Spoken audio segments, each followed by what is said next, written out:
Nagngangalit na tubig, humahampas sa mga bato sa gitna ng banayad na paligid.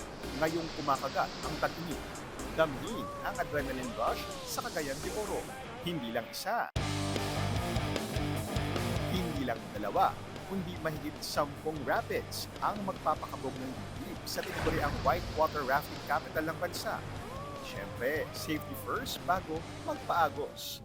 Ang mga sasalang sa adventure ay o-orient sa safety briefing, pagsusuot ng helmet at life vest na kasama na sa kanilang package. Sa isang raft, 6 na tao ang kasya.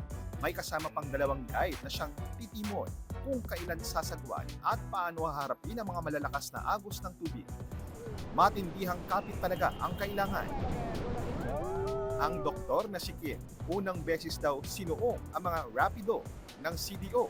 Kinakabahan ako na na-excite kasi first time ko nga siya. Very exciting siya gawin. Tapos matitest talaga yung balance mo. Tapos sobrang saya lang niya, lalo na pag yung mga kaibigan mo nalalaglag. Pag nakaramdam na ng pagiging trentahin, pwedeng time out muna sa pagsagwan. Maaari rin naman mag-swimming sa mga bahaging mahinahon ang tubig para namnamin ang tanawin. Bukod sa thrill, bonus pa ang tanawin ng lumpiang kabundukan at malinis na tubig ng Cagayan de Oro River. Water raftings, very recommended ko talaga. Lalo na sa mga hindi pa naka-experience. Well, ako uulitin ko siya if given the chance eh. O, sana tayo sa susunod na pasyal o food trip. I-share nyo na yan sa 24 Oras Weekend page ang inyong travel at food adventures.